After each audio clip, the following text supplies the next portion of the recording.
অনেকেই রোদের সময় আম গাছের ছায়ার নিচে বসতে চায়। নওগাঁ জেলায় কিছু আম গাছগুলো এতটাই ছোট যে আম গাছের ছায়ার নিচে বসার মতো অবস্থা নেই। এই যে দেখতে পাচ্ছেন, মাটি থেকে 6 ইঞ্চি উপরে আম, মাটি থেকে 6 ইঞ্চি উপরে আম।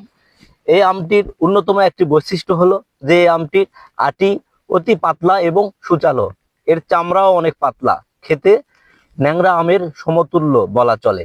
ন্যাংরা আম যেরকম মিষ্টি স্বাদের, এই আমটিও ঠিক সেরকমই মিষ্টি স্বাদের। দেখতে কলার মতো লম্বা ঝুলে আছে। আসলে এটি সেই ব্যানানা ম্যাঙ্গো, কলা আম বলা হয় যাকে।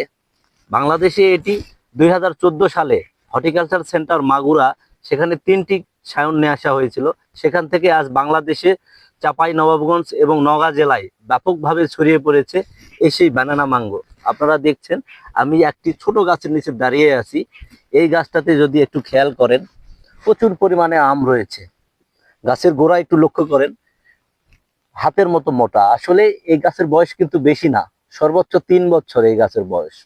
এবং এই গাছটাতে দেখেন, শুধু এই গাছ নয়, দেখেন এই বাগানের, এটি একটি 10 বিঘার বাগান এবং পুরো বাগানেই দেখতে পাচ্ছেন পর্যাপ্ত পরিমাণে আম ধরে আছে। সবগুলোই ব্যানানা ম্যাঙ্গো বা কলা আম। নওগাঁ জেলায় একেবারে অতি ঘন পদ্ধতিতে আম চাষ করা হয়।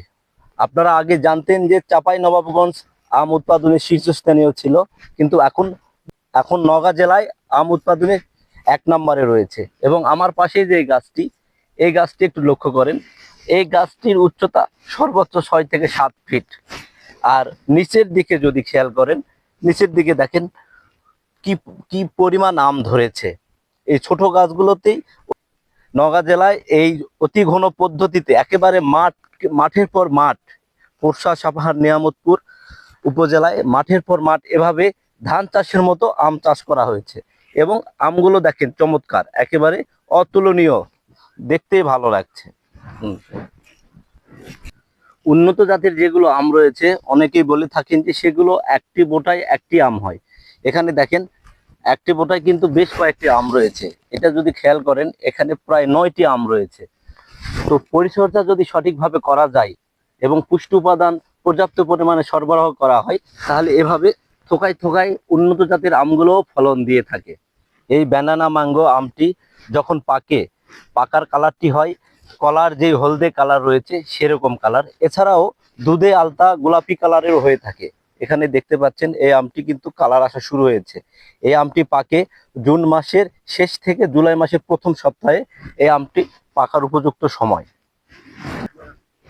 ব্যানানা ম্যাঙ্গো আম চাষ, ওদের ব্যানানা ম্যাঙ্গো আম চাষ আসলে কতটা লাভজনক সেটা যদি জানতে চান, 1 বিঘার একটি ব্যানানা ম্যাঙ্গো আম বাগান থেকে বছরে 2 থেকে 3 লক্ষ টাকা পর্যন্ত প্রফিট করা যায়।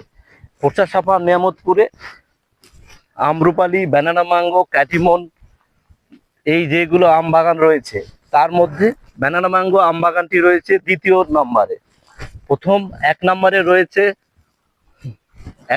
রয়েছে ক্যাটিমন আম বাগান। যেহেতু ক্যাটিমন অসময়ে হয়ে থাকে, যদি অসময়ে এই আমটি উৎপাদন করা যায়, তাহলে অবশ্যই এই ব্যানানা ম্যাঙ্গো আমটি লাভের দিক দিয়ে বিবেচনা করলে 1 নম্বর অবস্থানে থাকবে অবশ্যই। তো আপনারাও যদি উদ্যোক্তা হতে চান, তাহলে এভাবে জমি লিজ নিয়ে ব্যানানা ম্যাঙ্গো আম বাগান করে উদ্যোক্তা হতে পারেন এবং কর্মসংস্থানের একটি ব্যবস্থা করতে পারেন। সবাইকে ধন্যবাদ গাছের ডাক্তার চ্যানেলের পাশে থাকার জন্য।